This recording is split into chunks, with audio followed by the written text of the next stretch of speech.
Park today, our match commentator was George Hamilton. The right side of midfield has been a problem for Pat Byrne since the departure of Lee Williams back to England for the rest of the season. Stephen Grant played there against Bohemians last week. This week, Mark Kenny gets the call. Derek Tracy operating on the left. This is the Shamrock Rovers 11. A rock-like defence with Gino Brazil and Paul Whelan in the middle of it. And they'll be looking to top scorer Tony Cousins to get among the goals. A team led by Pat Fenlon. This is Tony Kelly. Last league club in England was Wigan, but he had spent some time with Bolton Wanderers, and now he is in the Sligo Rovers lineup in place of Chris Twitty in the midfield. Sligo, who've been stabilised by their new manager, Jimmy Mullen. They're unbeaten in their last three, and that draw against Home Farm Everton in midweek moved them up into the top six again. They're captained by Ian Lynch, who plays at the back. Marcus Hallows has been among the goals for them, and Tony Kelly will operate in the midfield position. This match being refereed by Gerard Perry from Dublin, assisted by two Dublin linesmen, Paul Moyer and Pat Turner. And the game is on with Sligo Rovers, who've won the last three meetings between these sides, playing from left to right at Talca Park. And immediately, Johnny Kenny trying to get into the action. Derek Tracy, scorer of the late equaliser at Bohemians last week. And Rovers, who like to play their football, want to keep it on the deck. But the early free kick has been awarded against Sligo Rovers. Kenny forward for Cousins. Cousins involving Paul Byrne. Francis trying to turn and deflecting off Lynch. Alan O'Neill prevents the corner.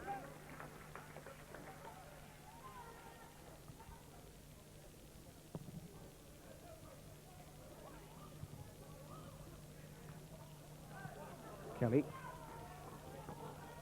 Byrne was there first. Horton's out of the middle. And back to O'Neill. That's himself, former Shamrock Rovers goalkeeper.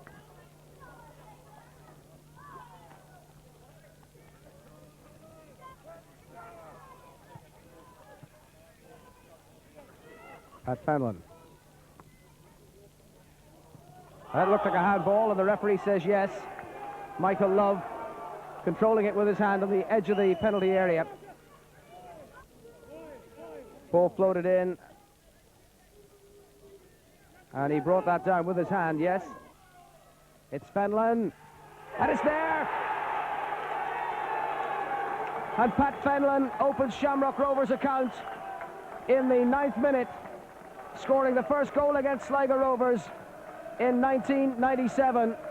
And a question mark about the organisation in the Sligo defence. It ran the wall. O'Neill had covered that area, but you'd have to put a question mark against the goalkeeper's performance there. He let that one in, and Shamrock Rovers hit the front with that Pat Fenlon free kick. Over the top for Hallows. Brazil is the marking player. Hallows slipped in for Kenny. Nice ball. Johnny Kenny still. Fenlon challenges, corner kick. That was good play by Sligo. Marcus Hallows and Johnny Kenny, the combination. And the problem solved by Pat Fenlon. And Tony Kelly floats the corner kick. Horton went there. Oh! Delicately floated, aimed at Horton and Burks. Horton got the little touch. Whelan tried to force it away, and it just eluded everybody. Oh, buds nicely for Cousins. And now Hutchinson. Brazil forward. Lynch miskicked. Oh, here's Francis, might capitalise. Facing cross, Sean Francis rolled for Cousins, and Cousins puts it past the post. A gilt-edged opportunity for Shamrock Rovers. An error by the Sligo captain Ian Lynch. Francis did the sensible thing. Lynch just got it wrong. It broke for Francis, who was in the clear, but selflessly he played it into the path of Tony Cousins. The Rovers' top scorer might have been expecting better than that. It was Hallows. Wheeling in ahead of Moran. Burks with determination. Then it's Paul Byrne. Now Tony Kelly looking for Kenny. Paul Byrne with a challenge. Ryan Cross is in.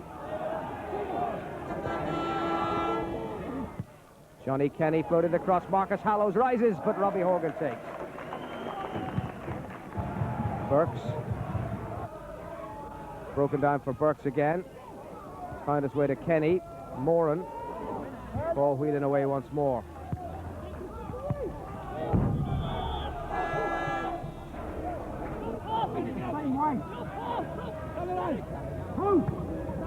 Moran took it away from Brazil. Brazil getting the leg in and conceding the corner. The near post men. Carefully floated and almost forced in by Love.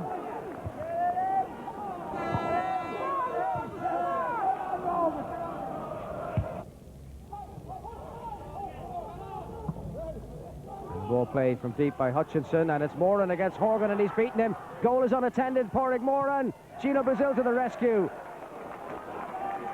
It was Hutchinson who started all that. Now it's Kenny with the cross, and it's still not properly cleared. Tony Kelly helping it on for Love. And the big cross towards Steve Burks, who couldn't make it. Now it's Cross. Oh, my word. That was the goalpost that saved Shamrock Rovers. Ryan Cross seeking his first goal for Sligo. And they've beaten the offside this time. It's Love. Hallows is in the middle. Needs the good cross. Didn't get it, but it's come to Johnny Kenny. Straight at Horgan. Well, that was a period when you felt Sligo were sure to get their breakthrough. But when Mark Hutchinson played that most perceptive ball forward, it was a great opportunity for Sligo. The cross came in. There was nothing from that. And then, as the attack developed, Shamrock Rovers couldn't get it away. The ball came out to Ryan Cross, and this was a wonderful shot, and it was the upright that saved Shamrock Rovers on that occasion. Now Lynch. Whelan. Straight at Steve Burks. And Michael Love makes a run. He took it well in his stride. Chris Malone, the covering player. Love tried to get the cross in. Might have a second attempt. But he gets the corner. And as ever, Steve Burks and Dale Houghton are on the near post. Burks gets the touch, and it's saved on the line by Horgan. Pádraig Moran had the final touch. Steve Burks on from the near post, but Robbie Horgan got down well. The first occasion it worked, the near post glancing header. In came Pádraig Moran, but a good save by Robbie Horgan.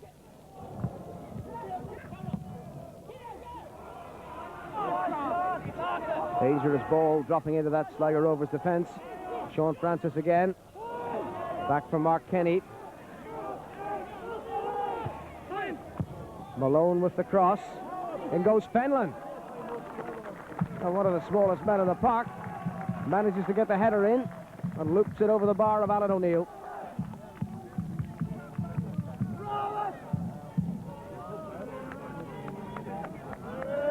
Ballooning cross from Chris Malone, and Pat Fenlon met it.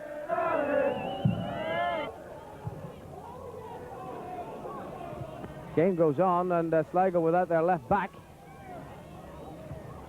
And that's precisely where Mark Kenny has come in.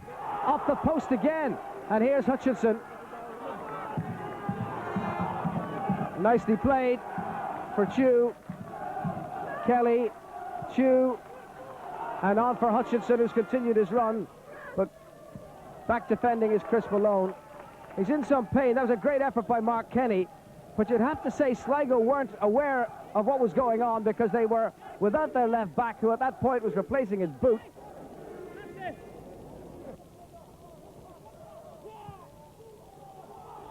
Forward by Moran, and a shot from Hallows, and that wasn't too far away. Pádraig Moran and Marcus Hallows normally in the front together, but over the top from Moran, Hallows' pace took him clear. The shot beat Horgan, it just went wide.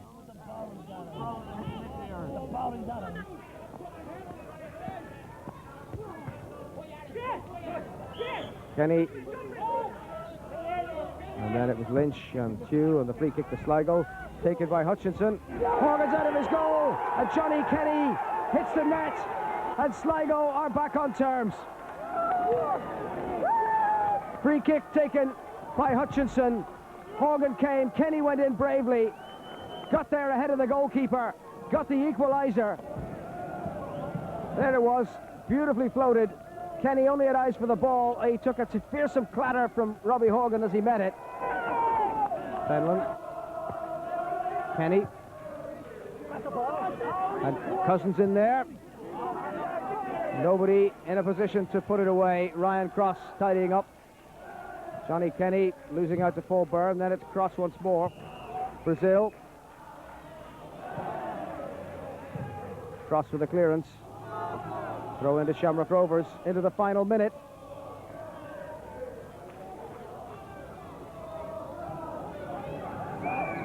Francis put behind by Dale Horton. Another corner to Shamrock Rovers.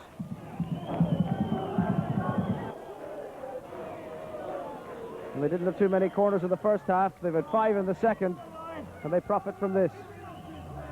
Mark Kenny under that crossbar. Fedlin! And the most dramatic of winners, surely, right on the blow of the 90 minutes. Mark Kenny's magnificent corner met at the back post by the Shamrock Rovers skipper. And Pat Fenlon, who hadn't scored in the league before this afternoon, and the smallest man of the pitch, is the one who dispatches it to win it, surely, for Shamrock Rovers. Fenlon offside against Tony Cousins. The referee hasn't seen the flag, but there's time for no more anyway, and Shamrock Rovers have all the way back, having appeared to surrender 2 points. Their never-say-die spirit decided it for them. A captain's goal from Pat Fenlon in the 9th minute, 1-0 at half-time, but then an equaliser from Johnny Kenny 5 minutes from the end at normal time, and that seemed to ensure a division of the spoils, but that failed to take account of Tony Cousins and his remarkable header from Mark Kenny's corner. And a final score at Tonka Park moves Shamrock Rovers out of the bottom 3. It's Shamrock Rovers 2, Sligo Rovers 1. Yes, so once again, Shamrock Rovers delivering the goods in the dying minutes. Well, moving on to the rest of the Premier Division soccer action, leaders Derry City were still out in front, but their lead has been reduced to 3 points by Bohemians. Shelbourne stayed third, but they would have hoped for more than 2 points from their last 2 matches, but still a long way to go before the title is decided.